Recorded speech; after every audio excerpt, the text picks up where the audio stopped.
Okay, today we are going to work on creating our own story. We will be using our regular story map, which has at the top the characters and the setting. The characters tell us who the story is about, and the setting tells us where it takes place and when it is. And then we will have the problem at the beginning of the story. We can begin this section with in the beginning.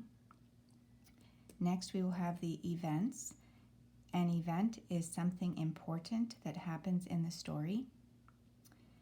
We can use these transition words if we want to. First, next, then, after that, finally. And then we will have our solution at the end of the story. We will say in the end, comma. So this is a graphic organizer that we should be able to make on our own without looking. So I'm going to move this, and we will get a blank piece of paper and make one by ourselves. So I start with red. I use red for my beginning.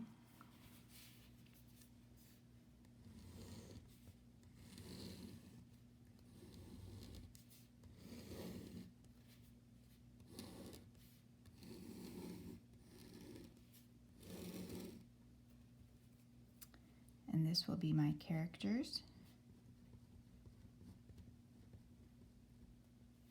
Characters begins with CH. CH is the phonogram that says ch, k, sh. And in this word, it makes the second sound k, k. Characters and setting. The characters will tell me who is in the story, and the setting will tell me where and when. And then next, we will look at the beginning of the story.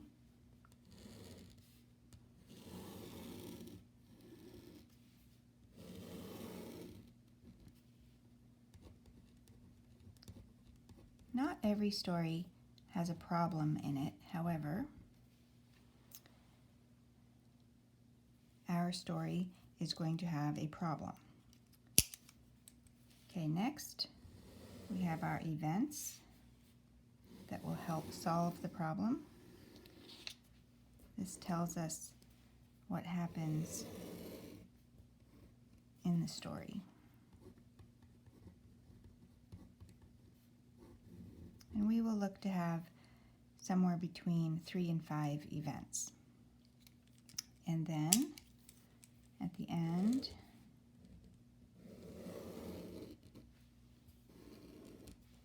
I will have my solution.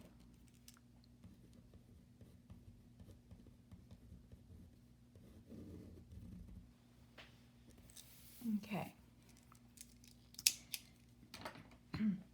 Now today, to help us think about what we are going to write our story about, we are going to use this writing prompt from the internet. The copy is not good, so it is not easy to read it, but I am going to read it for you. This piece of paper right here is called a flyer. A flyer is a piece of paper that you might bring home from school that tells your mom and dad about something fun that is happening at school. Maybe it is sports day, or a field trip, or a fair on Saturday morning. It will tell about an event. An event is something that is happening. A school event is something important or special that is happening at school. An event in a story is something important that is happening in the story. On this flyer, we can see a pair of roller skates. It says school skate night. If we don't know what skate means, then the picture can help us. It also tells us when, where, and the time. When is Thursday, May 4th. Where is a skating rink. The time is 4:30 to 7 o'clock. It says, come have fun with your family and friends. Our character is a boy named Mark. Mark showed his mom the flyer from school. He asked his mom if they could go to the school event at the roller skate rink. Mark and his mom went to the fun event at the skating rink. And then we have a picture at the skating rink. We see some kids. Mark is probably one of these boys.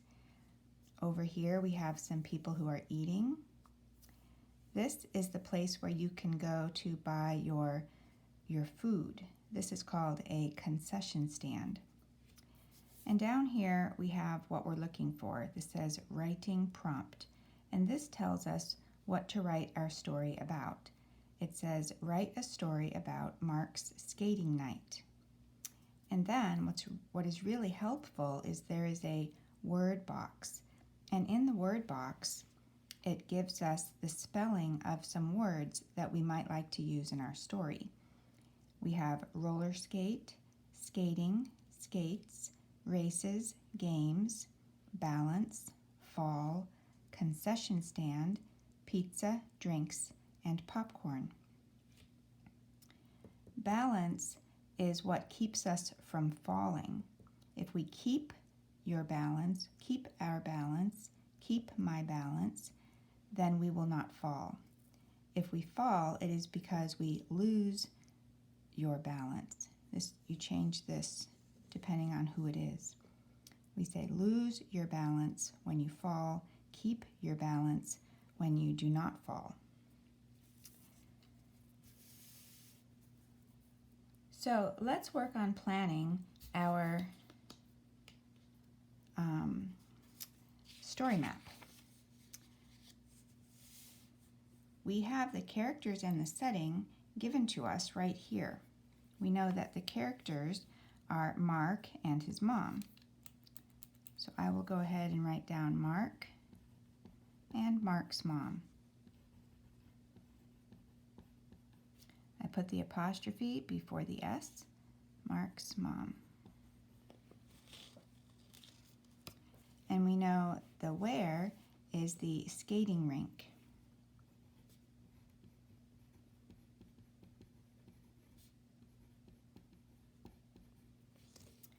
For when, I know it's on Thursday and I know it is from 4:30 to 7. 4:30 is in the afternoon, but from about 5 o'clock to 7 o'clock p.m., we call that the evening. That is between the afternoon and the night. It is the time of day when the sun is going down, we have dinner with our family, we start to do our homework.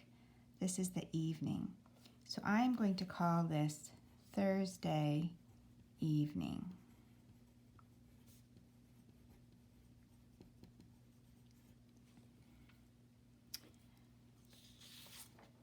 Now let's plan out what we want to put in the green box.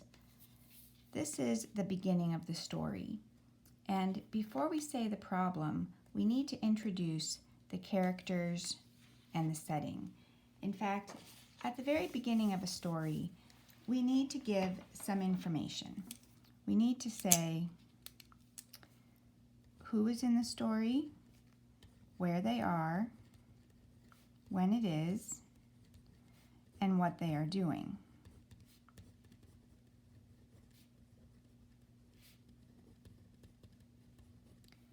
So let's think about this. We know that the who is Mark, and here I will say Mark and his mom.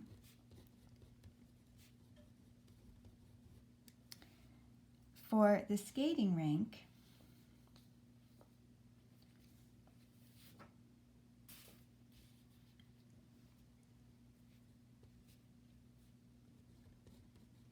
is the where. For when, I'm going to go ahead and write my preposition because I want to make sure I get that right. Whenever we have the day of the week, Monday, Tuesday, Wednesday, Thursday, we will use on, even if it's a specific part of the day like evening. We will say on Thursday evening. We do not say in Thursday evening or at Thursday evening. We say on Thursday evening. And they are, what are they doing? They are going to go to the skating rink.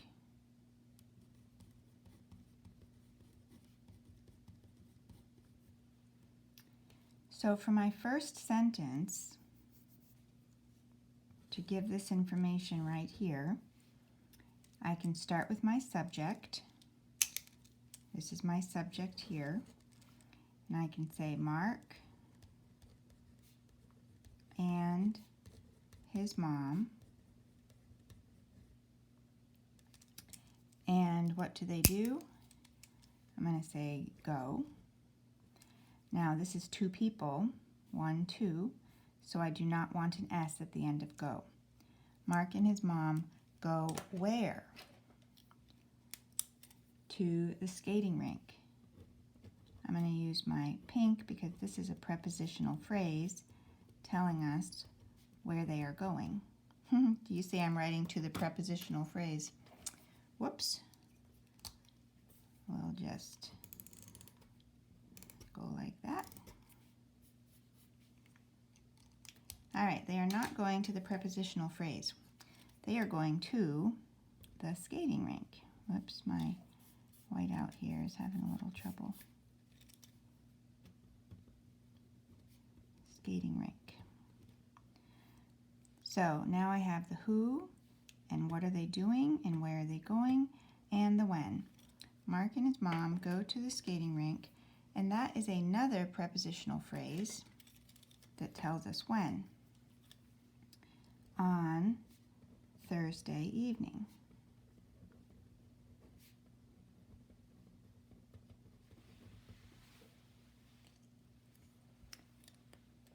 So let's look at what I have here.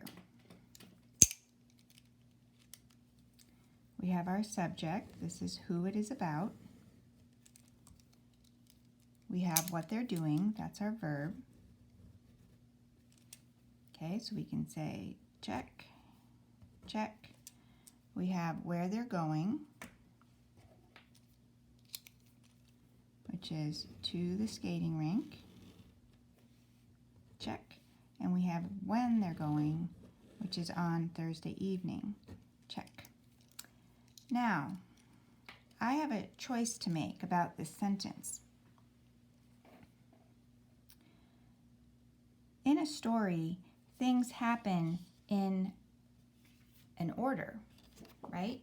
We have in the beginning, first, next, then, after that, finally, in the end.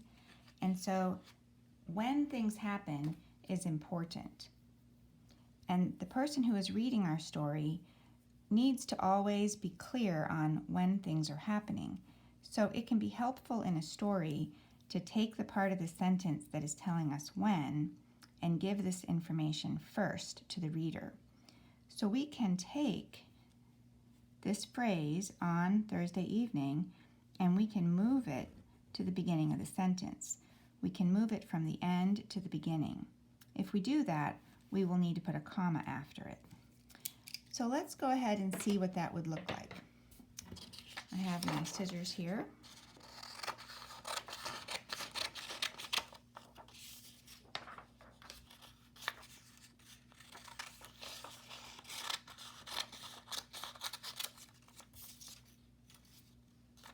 Okay, so if I take this phrase on Thursday morning and I move it to the beginning of my sentence. Did I say morning? I think I need to have a sip of my coffee here. It is morning. It's morning right now. It's 5:30 in the morning. So I'm going to see how that sounds. On Thursday evening, Mark and his mom go to the skating rink. All right, I like how that sounds. So I'm going to go ahead and turn this into a comma. I'm going to tape this down here so I have that new sentence. I need to turn my little o into a capital O. So now my new sentence is, on Thursday evening, Mark and his mom go to the skating rink. All right, let me put that here for a minute. Get my piece of paper, because I also need to explain the problem. So as I'm thinking about my story and I look at this picture, I need to think about, what do I want my problem to be? What do I want to happen in my story? Well, there is no right and wrong answer to this, and everyone can have a different story. So what we need to do at this part of the story is what we call some brainstorming. Okay, so our brain is the part in our head that does our thinking. A storm, we think of a storm as something that happens outside when there is a lot of rain and thunder, lightning, maybe a typhoon. It's very windy, and it is maybe loud, and a lot is going on. Well, a brainstorm does not have rain, but it is when we let our thoughts in our head just whip around like the wind, go really fast, just lots and lots of thoughts flying around. And we might jot them down on a piece of paper, we might say them out loud. We don't worry if they are silly or don't make sense or won't work. We just put them down, think about them as quickly as we can, and then we look at what we have and we say, well, I don't like this one, I like this one, I don't like this one. And we start to think about what idea we want to work with. So my thinking is that this would be a fun story to make funny. And what would make this funny, if people are roller skating, might be if Mark keeps falling down. Well, why would he fall down? And so I have to ask myself the question, do I want Mark to be really good at skating, or to maybe have never skated before, be a brand new beginner at skating? And I think that it would be easier to make this a funny story if he has never skated before, if this is his first time skating. So I'm going to say, Mark has never skated before.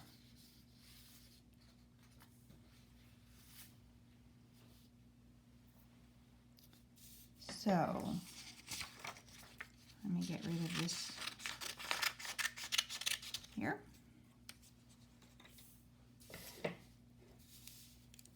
All right, so in this sentence, Mark is my subject, and then I'm going to say has,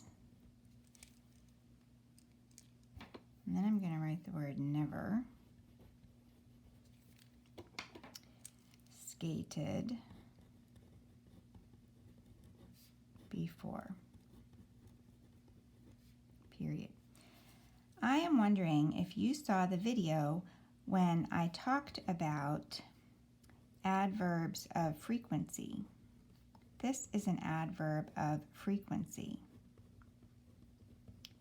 Other adverbs of frequency are words like always, sometimes, often, and never. And in that video, we talked about 3 different types of sentences and where this goes. And the first type I talked about was my sentence that I call red, green, yellow. And I don't know that I have a yellow, but this one might work. And in my red, green, yellow, this tells me who it is about. Okay, so that's my subject. And then, what are they doing? No, that's not it. I think Miss Camp needs to have more coffee. This type of sentence has the verb to be. So it would be is or are. And then we have an adjective. This is a describing word telling us what kind of person, place, or thing is this. So for example, she is hungry. She is tired. She is happy.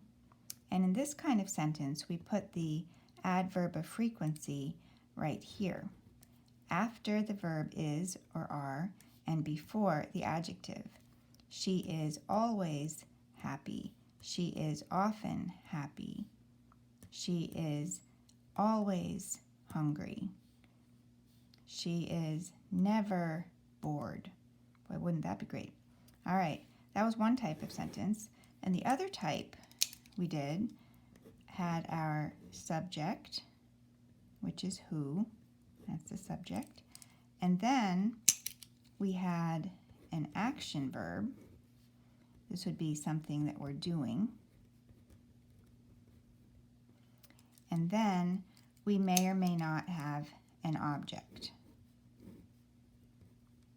or a prepositional phrase telling us where or when.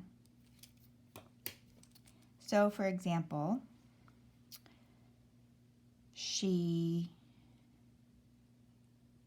makes a cake. She reads a book. She watches TV. In this kind of sentence, we put the adverb of frequency right here, right before, right between the subject and the verb. She always watches TV at night. She always brushes her teeth after breakfast.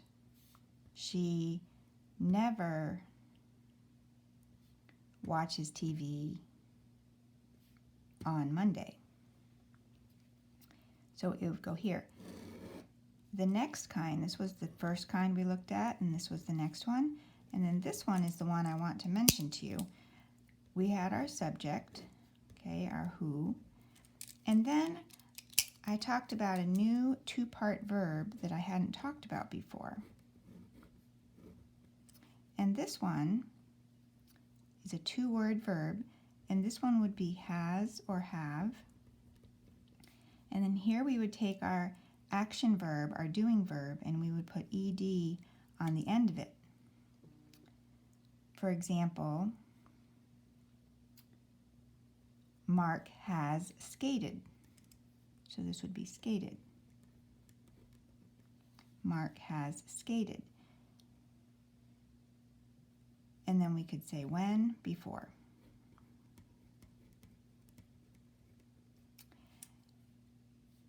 In this type of sentence, we put our adverb of frequency right here, between the two parts of the verb. In this sentence, we only have one verb, one word verb, so we put the adverb of frequency right between the subject and the action verb. Mark never skated. Here, when we have this two-part verb, has or have, and then skated, we put the adverb of frequency right between here. So Mark has never skated before. So this is my problem.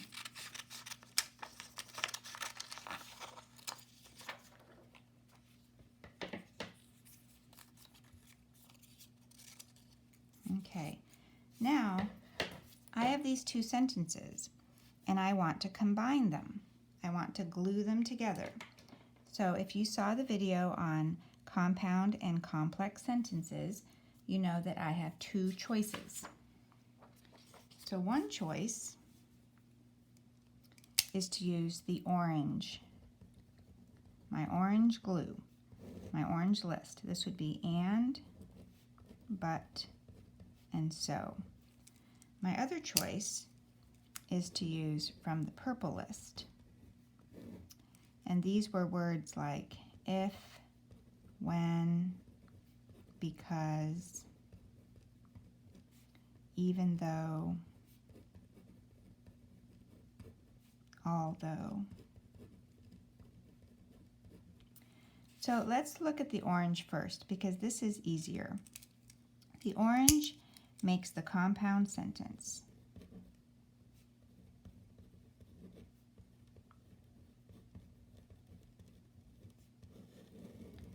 And all we have to do is pick the right one and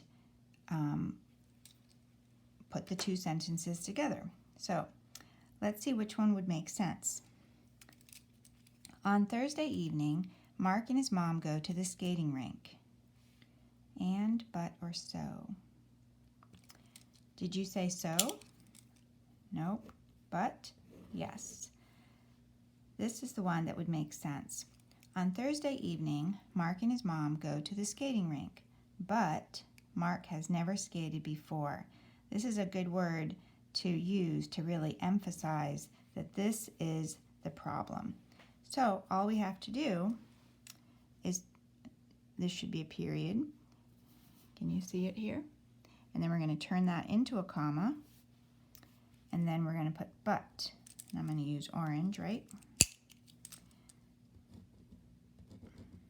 But. So on Thursday evening, Mark and his mom go to the skating rink, but Mark has never skated before. If we were going to do a complex sentence,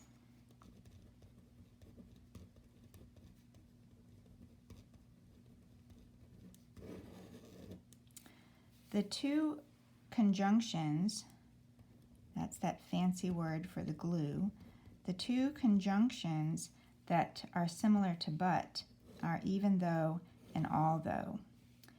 So let's try even though for just a minute. If I put here even though and not but, it would go like this. On Thursday evening, Mark and his mom go to the skating rink, even though Mark has never skated before. And I do like how that sounds. With the complex sentence, we would not have a comma here.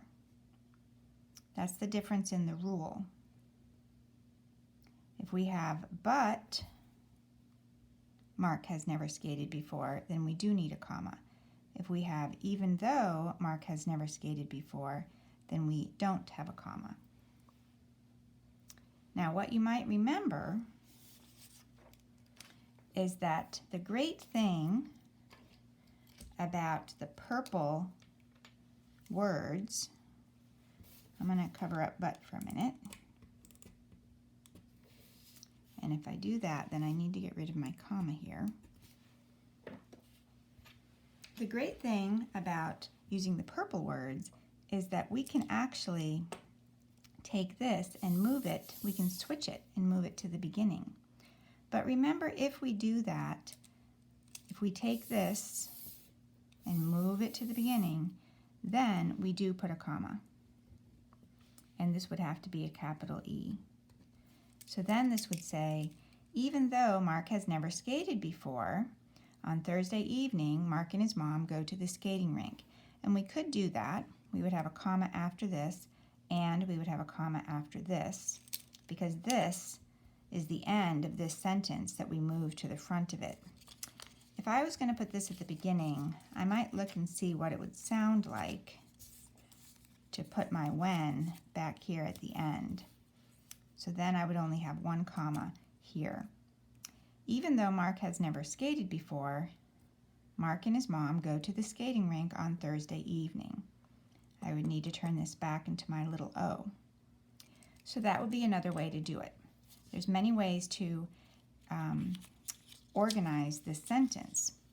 However, I want to start out with on Thursday evening.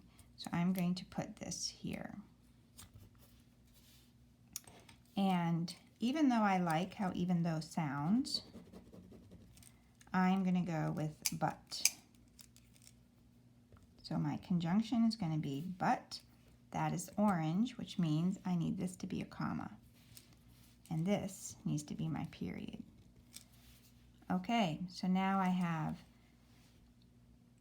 when this happens, who, what are they doing, where are they going, and what the problem is. And this is all in my first sentence. So I give 5 pieces of information.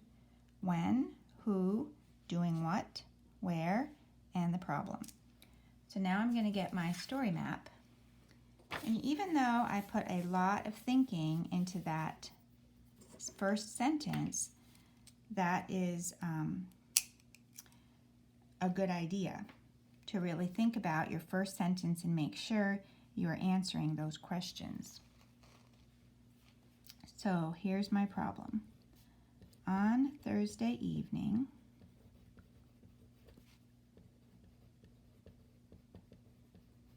comma,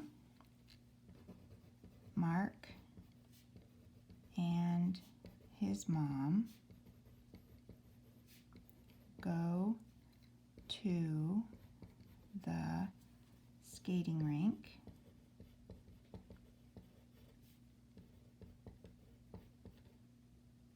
comma, but Mark has never skated before. Now we have two independent clauses here. I want to show these two parts of our compound sentence. So this is the first one.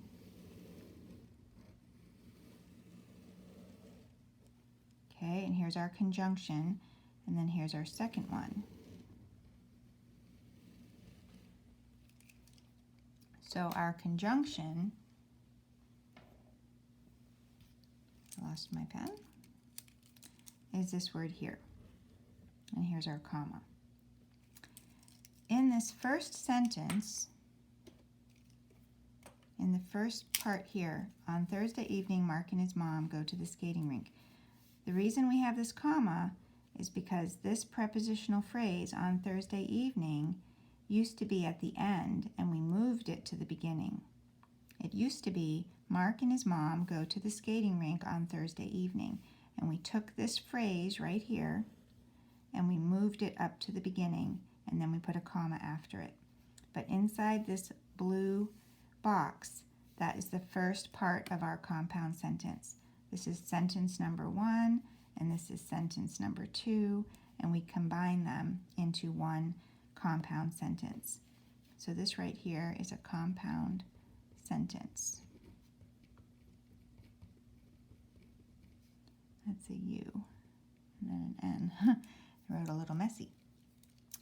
All right, so now we're going to go to our events. We need to think about what is going to be the first thing that happens. Okay, let's see here. Well, when they get to the skating rink, the first thing that's going to happen, I think, and I'll start with first. It's always good to start with first. So the first thing that happens is Mark starts skating. Now, Mark is one person, so do I need an S at the end of my verb? Yes, I do. Mark starts what? He starts skating. I want you to notice in this sentence that this is who it is about. That's our subject. What's he doing? Well, he's starting something. This is a verb where we kind of ask, we need more information. We say what? He starts what? And then the answer is skating. So in this sentence, skating is answering the question, what? And remember, the answer to that is a noun. It's the object that comes after the verb. It tells us what he is starting to do. Well, remember, if you watched our lesson on gerunds, that when we take a verb and we add ing to the end of it, we can use that word in many different ways, not just as a verb. And one of the ways is as a noun. And when we use it as a noun, we call it a gerund. And then that means we are talking about this word as being the act of skating. It becomes an idea. And that is a noun, answering the question, what is he starting to do? So we have a subject, verb, object. Well, let's see. How can we make this funny? It's easy to start skating, but what is hard to do if you have never been on skates before? Now on the bottom of your feet are some wheels. And wheels just keep going and going and going and going. I think it would be hard to stop. So let's say he can't stop. And that is kind of a problem, so I'm going to put an exclamation mark here. Now I want to combine these two sentences. Combine or glue them together. I want to connect them into a compound sentence. I could also combine them into a complex sentence, but I'm going to use the orange words to make it compound. So I can use and, but, or so. Which one do you think I should use? Did you say but? That's correct. We're going to put that right here. Now, I do not put the comma here. We never put the comma at the beginning of this line. We always put it after a word. So I'm going to come up here and turn my period into a comma, and then but, and then I need to turn this into a little h. Mark starts skating, but he can't stop. That is a really funny first event. So I'm going to go ahead and write that down here.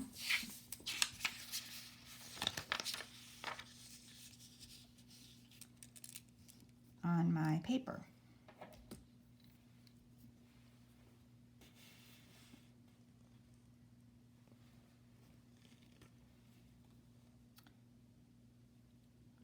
First, Mark starts skating, comma, but he can't stop, exclamation mark. All right. So this is another compound sentence. Here's my first one, subject, verb, object, and here's my second one. And I connected them with my orange conjunction, but, and there's my comma. Mark starts skating, but he can't stop. Remember with the compound sentence that this could be a sentence by itself, Mark starts skating, and this could be a sentence by itself, he can't stop.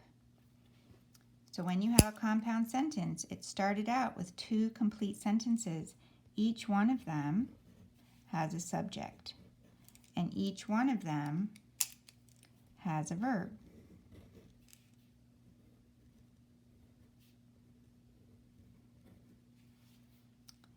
That's a two-part verb.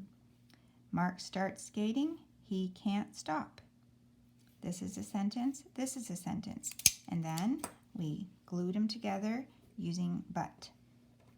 Okay, so this was number 1. Let's go on to number 2. Well, what happens when someone can't stop? They could fall down, or what happens if they don't fall down? What happens if they keep their balance? So they have wheels on the bottom of their feet, and they just kind of keep, right? If here they're skating, they're just going to keep going, going, going. They can't stop. they don't fall down, they keep their balance, what's going to happen? They're going to run into something. They will crash into something. What could Mark run into? Well, let me look at my picture. Let's say that he just keeps going right through that door, and then maybe someone is walking by some pizza and some soda, and they're walking back to the table, and maybe Mark will just run right into them, crash into them. Could you imagine if he crashed into someone who was carrying pizza, drinks, and popcorn? What would happen if they're holding their popcorn and then someone runs into you? It'd be the popcorn would go flying into the air.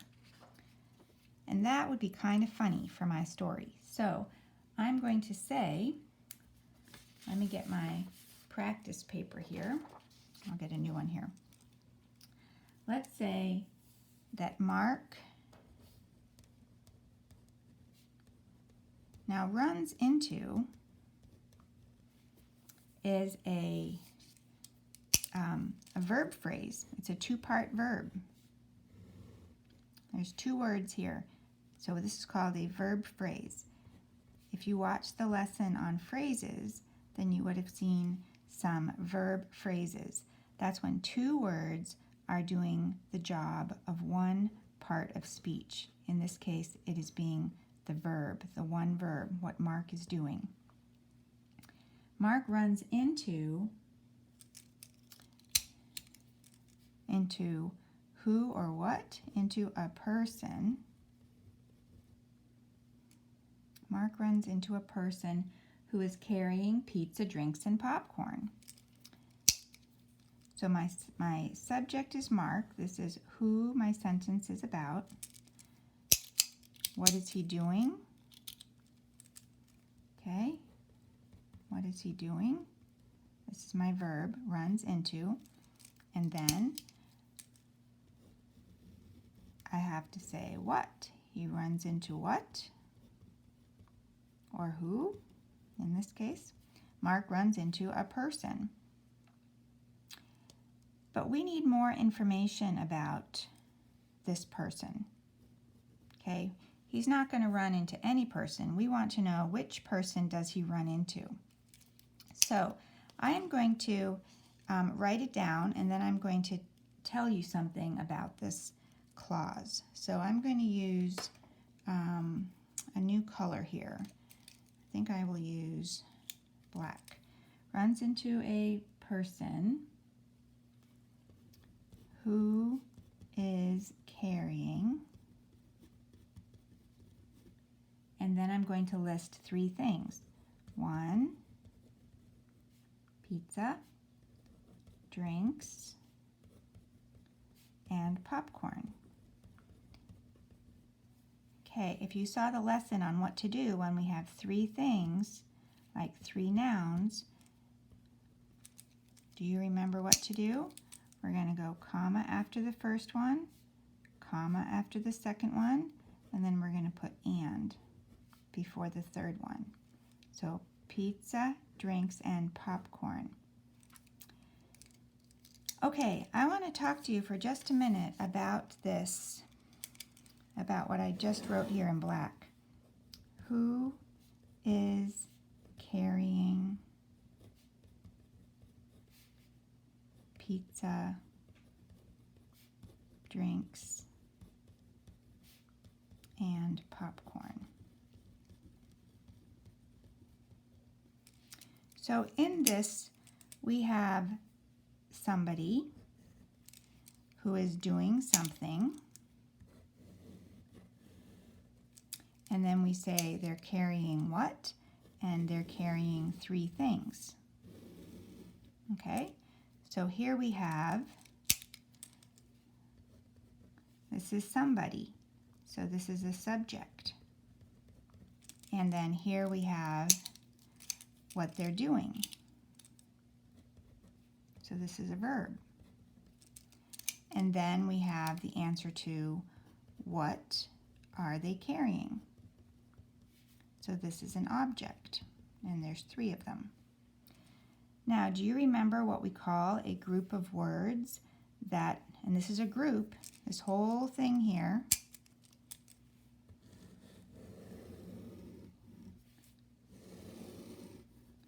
it's a group of words.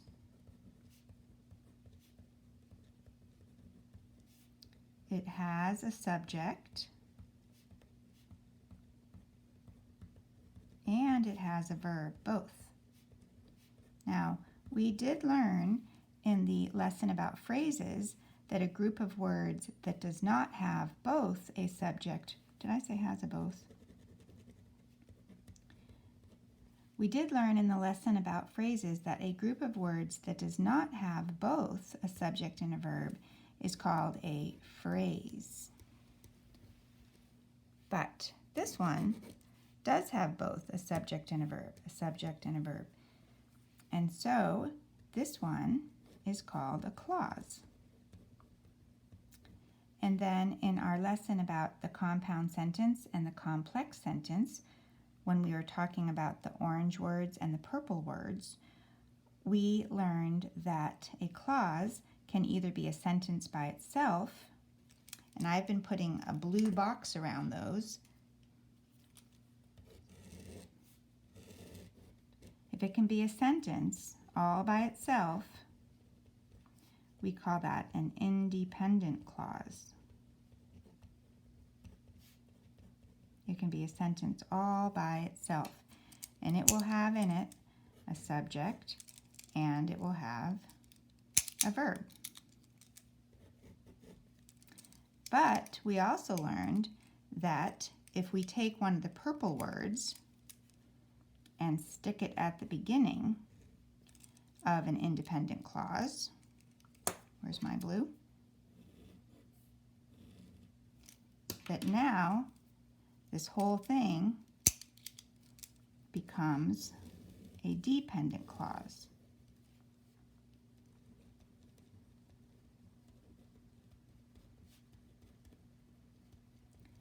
This also has, it started out as an independent clause, so it also has a subject and a verb.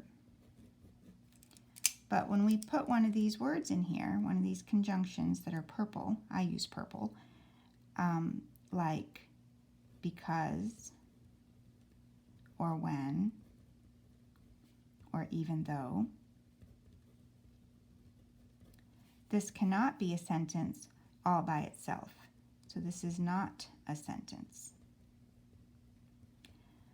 There is a special kind of dependent clause that I have not talked to you about.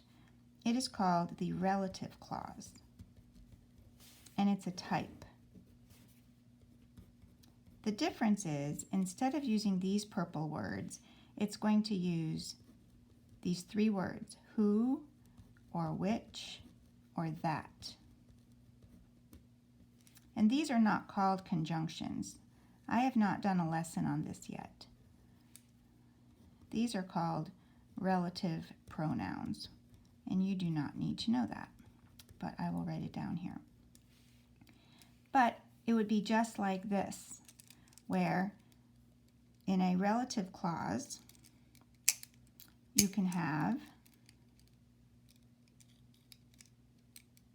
I'm having trouble with my pen here. Let's see. With a relative clause, you can have, just give me a minute here. You can have this word, which is who, which, or that, and then you can have your subject, and then you can have your verb. It's a clause because it has a subject and a verb.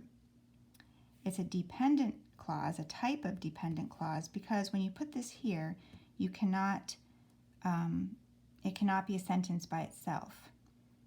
We cannot say, who is carrying pizza? That's not a sentence. We need to connect it to an independent clause in order to become a complex sentence. It'll become a type of complex sentence. One thing that's special about these pronouns is who. Who is more special. Who can also be a subject. So with this one, the clause could be, it's going to have a subject and a verb, but who could be the subject, and then there'll be a verb. So which and that will have a subject and a verb. Who, I need to check on if they can also be the subject. I think most of the time they have a subject and a verb after it, but I think maybe they can also be the subject followed by a verb. But with who, it definitely, because we have that here in our sentence, who can be the subject and then a verb after it. We're going to do a lesson on this at a different time, but I just wanted you to know, since we're using it right here, that when we start a clause, which is a group of words that begins with who, which, or that, there will be a subject and a verb in here. Now this might be the subject, or there might be a subject right after it, and then a verb. And this cannot be a sentence by itself. The relative clause is usually right after a noun, and it's usually answering the question, which one are we talking about? So it is giving us more information about the noun. And one of the things we'll learn about with the relative clause later is whether or not we need to use commas or not. Sometimes we put a comma before it and after it, and sometimes we don't. It depends on whether or not we need it, whether or not we need that information in order to know who that noun is. If we know the name of the noun, if we know the name of the person, then we probably do not need this information, and then we will use commas before it and after it. But if we do need to know that information in order to know which noun we're talking about, then we are not going to use commas. And in our case, Mark runs into a person. We really do need to know which person we're talking about, so there's no comma here. Mark runs into a person, and then this phrase, and I'm going to put purple around it because it's a kind of dependent clause. It cannot be a sentence by itself. We cannot just say, who is carrying pizza, drinks, and popcorn, period. But we can put it after this noun person, and it tells us which person are we talking about. Mark runs into a person. Which one? The one who is carrying pizza, drink, and popcorn. And you can see that who in this clause is the subject. It's somebody. And then that somebody is doing something, is carrying. This is that kind of verb we talked about where we have the verb to be, is or are, was or were, and then we take our verb and we add ing. Is carrying what? Pizza, drinks, and popcorn. So this is our subject. So in this sentence, our main sentence is Mark runs into a person. That's an independent clause. That can be a sentence just like that. Mark runs into a person. Subject, verb, object. This cannot be a sentence by itself. Who is carrying pizza, drinks, and popcorn? But it does have a subject and a verb, so it is a clause. But it depends on being connected to this one. And so we have an independent clause and then a dependent clause. So this is a type of complex sentence. But instead of this being called the kind of dependent clause that had when, because, even though with a conjunction, it's one that uses a relative clause. So I'm going to call this a relative clause. It is a type of dependent clause, but it has a special name for it because of this word who. It's part of that who, which, that. It is a special group. Okay, that was a lot to explain about that sentence because it's a little bit of a complicated sentence. So I'm going to copy that here onto my paper for number 2. Mark. Mark runs into. Runs into means crashes into. Another word we could use is crashes, or we could also use skates. This, when we say runs, that does not mean he is running on his feet, but it can be used to mean crashes into. Mark runs into a person who is carrying pizza, comma, drinks, comma, and popcorn. And that's kind of funny, so I'm going to make an exclamation mark. Now, what happens with popcorn, if you're holding popcorn and someone runs into you, it's going to go flying into the air and, why am I writing everyone? Oh, I think I'm writing everywhere. Popcorn goes flying everywhere. All right, I have to decide if I want go or if I want goes. And then I'm going to say flying. Now, this is not like an airplane or a bird, but we do use this verb when popcorn goes up into the air and goes everywhere. And then where does it go? Everywhere. You know, we have been talking about how we can answer the question where using a prepositional phrase, to the skating rink, right? We had that, right? We had that. I don't know where I put that.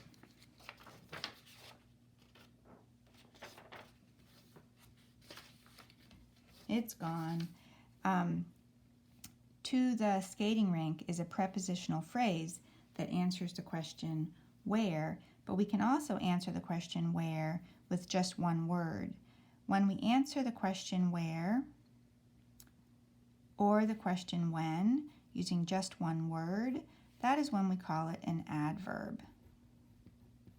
So adverbs answer the question when and where using just one word. If we need to use a group of words, a phrase, to answer the question when or where, then it is a prepositional phrase that is acting like an adverb.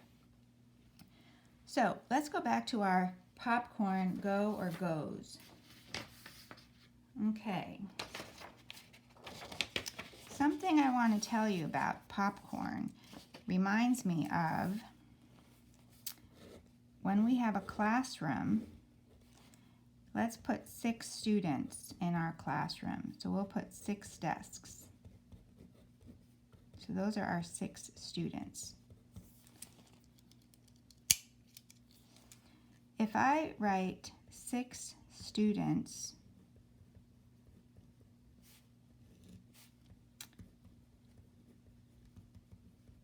would I say is or are? I would say are, because there's more than one. But what if I say the class?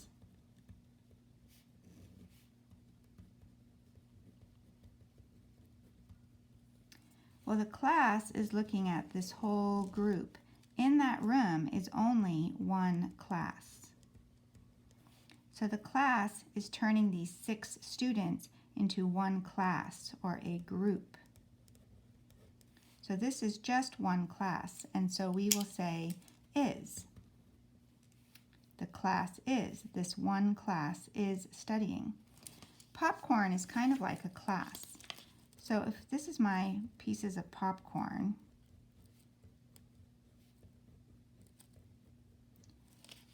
I am going to say that popcorn as a group, and then I will use a singular verb. So I would say popcorn, and then with a singular verb, we need an S at the end of it. So I take go. I cannot just add an S. I need to add ES after an O. So popcorn goes.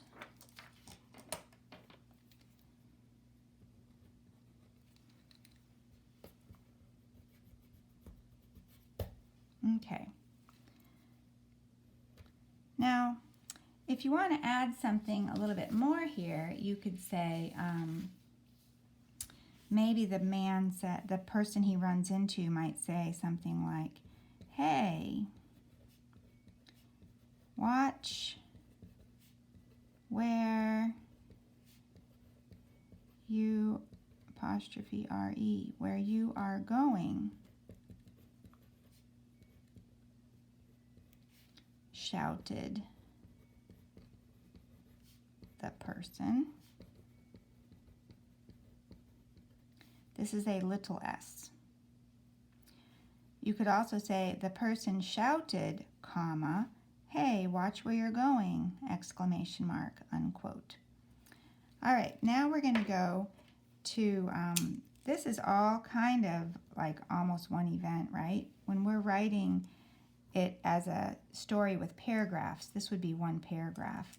And then here we would start a new paragraph, and I'm going to have a new transition word and say, after that, comma.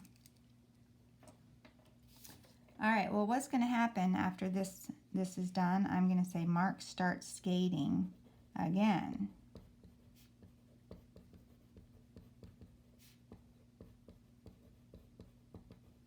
Now, he has already started one time, and now he's doing it a second time, so I'm going to say again. But he has not learned how to stop, so he still can't stop. Did you hear what word I added right here?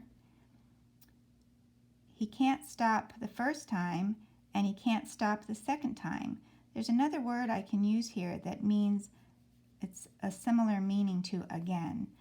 I said he still can't stop. That means he couldn't stop before and he can't stop again. He still can't stop, which is kind of funny. So I'm going to make that an exclamation mark. And I want to combine these sentences, and I will do it the same way I did here. I just need to check to make sure that I have two complete sentences and that both of them have a subject and that both of them have a verb. Okay, and they do. So I will combine them by turning this into a comma, and I'm going to use but. And then I need to turn my capital H into a little h. All right, well, let's see. I think since he hasn't learned how to stop, and he does pretty well at keeping his balance, he's just going to keep going and going and going. Well, what else could he run into? Let's look at our picture. He's kind of over in this area. And you know what we got here? We have the concession stand. What would happen if he ran into and crashed into the concession stand? You know, if he was going fast enough, maybe he could knock it over. That would be quite funny. So let's see. I'm going to say for number 4, Mark crashes. Now with the word crash, I need to add S because Mark is just one person. But this ends in SH, so I add ES. Mark crashes into the concession stand. And I know how to spell that because it was on or in the word box. Into the concession stand.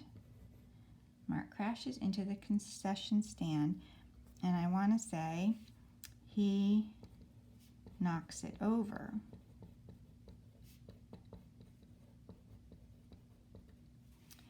And then I want to combine these into one compound sentence. So I'm going to turn this into a comma, and I'm going to choose and, but, or so.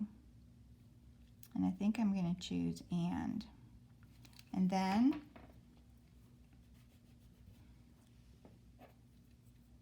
I will turn this into a little h. Okay, one comment I want to make about knocks it over. Did you see the lesson, the video lesson that I did about doing the camping trip, going on a camping trip? I have run out of paper. Let me see here. Here we go. Okay, did you see the video lesson I did on going on a camping trip? And I talked about setting up a tent. And I said you can set up what? Set up a tent. And set up is a verb phrase. It's a verb that has two words, so it's a verb phrase. And here's the object over here.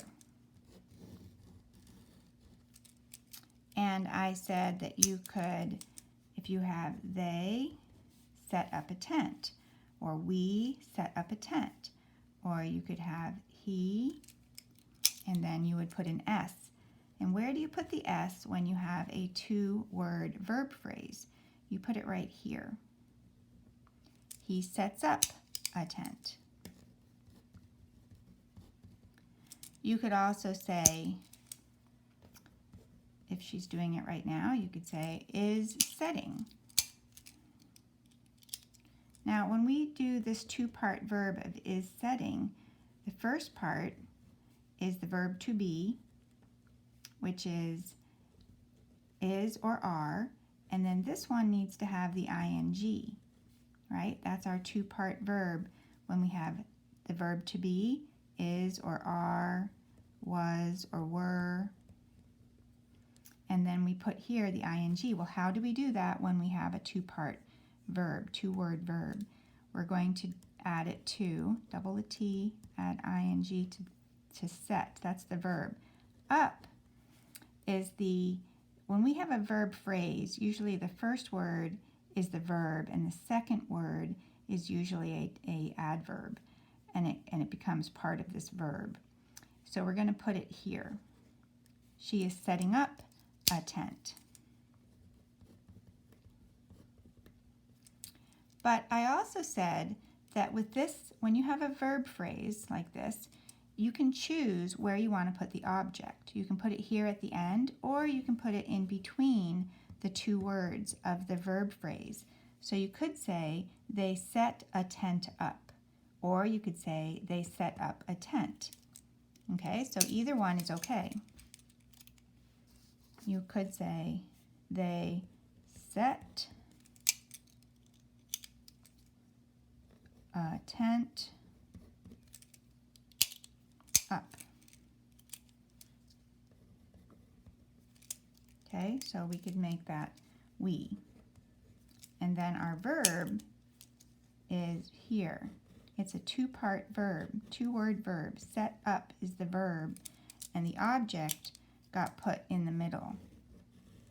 So you can choose, if you have a verb phrase, do you want to put the object at the end, they set up a tent, or in the middle, we set a tent up? Well, we can make that same choice with knocks it over, because knocks over, if you knock something over,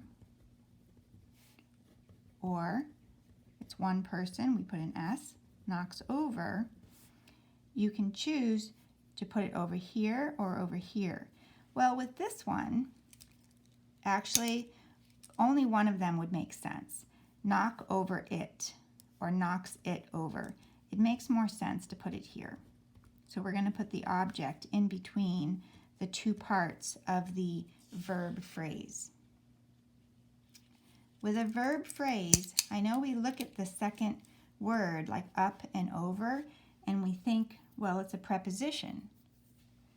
Shouldn't it be part of a prepositional phrase? But prepositions can either be, some prepositions can be an adverb on their own, and that means they can actually become part of a verb phrase, or they can be the first word of a group of words. So if up the tree is a prepositional phrase, then it is a preposition. But if we say to somebody, look up, there's no words after this. This is a word by itself, okay? And we say, look where? Look up. This is answering where. And so it's answering the question where with one word. And when a word answers the question where with just one word, it's an adverb. And we can put it as part of this, make it a two-word verb phrase with a verb and an adverb together. So prepositions, words like up, can be tricky because it can be part of the verb phrase or part of the prepositional phrase. And over can be a preposition or it can be an adverb, and here it is part of this verb phrase, knock over. Okay, so that's why we have knocks it over. Knocks and over, knocks over is the verb and it is the object in the middle. All right, so we need to be coming to a solution to this problem. So I think we are ready for someone to come and help Mark. Okay, so we could have it be Mark's mom. We could have it be one of Mark's classmates because they are at a school event, so his classmates are probably there. But let's have his mom come over. So I'm going to use a transition word, then. Then Mark's mom comes and says,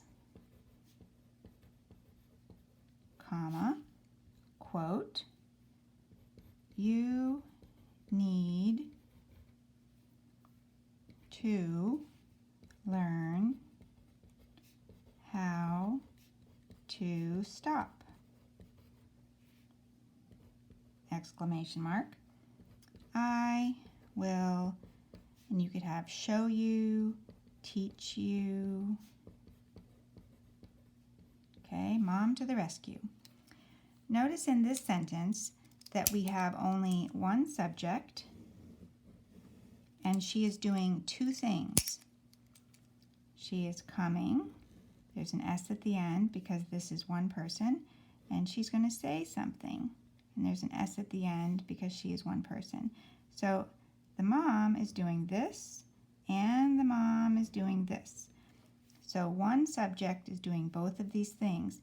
So this is not a compound sentence. So we do not put a comma in front of and. Remember when you're deciding, do you need to put a comma in front of but, and, or so? You have to make sure that there's two complete sentences with a subject and a verb in each one. It would be a red, green, and then you use the comma, like here, and here, and here, right? When we look at number 4, we've got a subject here, and we have a subject here, and we have a verb, and we have a verb. So we have a independent clause here and an independent clause here. A complete sentence, Mark crashes into the concession stand. Another complete sentence, he knocks it over, and we combine them using and. Turn the first period into a comma. Here, one subject is doing two things. There's only one subject. Someone else is not saying. She's doing both of these. So there's no comma here. This is not a compound sentence. Remember, after says we have a comma and then the quotation mark and then a capital Y. You need what? To learn how to stop. I will teach you. Okay, now we're going to come to our solution. All right, and a good way to have the solution is to say in the end.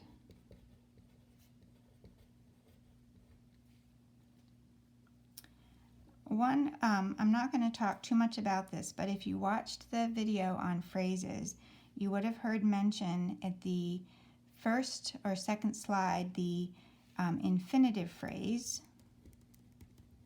and that is when we put the word to in front of the verb. And so here we have to learn, and that is an infinitive phrase. You need what? To learn. Okay, in the end, let's say Mark learns how to stop.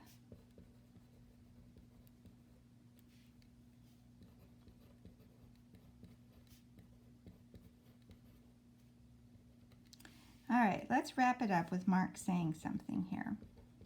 How about Mark says, comma, quote, I love skating.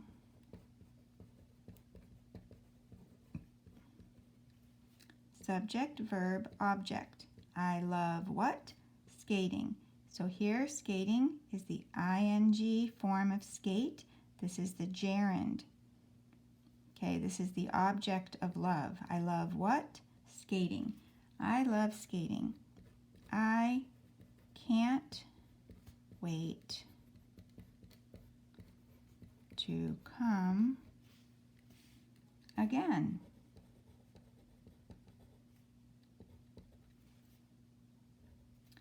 Next time, I will learn how to turn. Right? This lesson he learned how to stop. Maybe next time he can learn how to turn. If you don't know how to turn, you're just going to keep going straight, straight, straight, straight, straight. You need to learn how to turn. I'm going to say, his mom laughed. His mom laughs. Okay, that's my end. So let's read the whole thing. On Thursday evening, Mark and his mom go to the skating rink, but Mark has never skated before. I really would think about using even though and maybe switching them and saying, even though Mark has never skated before, he and his mom go to the skating rink on Thursday evening. But that's my beginning. That's my first paragraph. New paragraph. First, Mark starts skating, comma, but he can't stop. Mark crashes or runs into a person who is carrying pizza, comma, drinks, comma, and popcorn, exclamation mark. Popcorn goes flying everywhere. I want an exclamation mark there. Hey, watch where you're going. I need to keep my verb tense with the S's. Present tense. I need to check and make sure I have present tense, present tense, present tense, present tense, present tense, present tense, present tense. So I need to keep this present tense. Shouts the person. After that, new paragraph here. Something new is happening. Mark starts skating again, comma, but he still can't stop. Mark crashes into the concession stand and he knocks it over. New paragraph because we're going to have the mom talking. Then Mark's mom comes and says, you need to learn how to stop. I will teach you. Now she's done talking, so we're going to start a new paragraph here. In the end, Mark learns how to stop. Mark says, I love skating. I can't wait to come again. Next time, I will learn how to turn. His mom laughs. Okay, they had a great time, and it's a funny story. So we would have paragraph 1, 2, 3, 4, 5. I am not going to write out the paragraph, but remember when you have a paragraph, you have a margin, and then for the first paragraph, you put down 2 fingers and make an X. And so you would be writing, come back to the margin. So you'd be writing. When you're done, you leave all of this blank. For your new paragraph, you come back to the margin, put down 2 fingers and make an X. So make sure at the beginning of each paragraph that you have this space, right? This is the indent. This is a space. And at the end of the paragraph before it, you might have a lot of space here, and that is okay. And all of your letters that come to the margin should be right on top of each other. Okay, so that is our story, and we need to come up with a title. And our title could be something kind of funny because it's a funny story. Our title might be something like,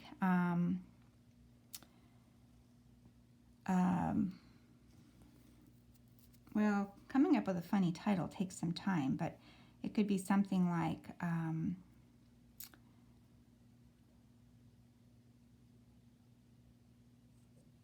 the first skating lesson, or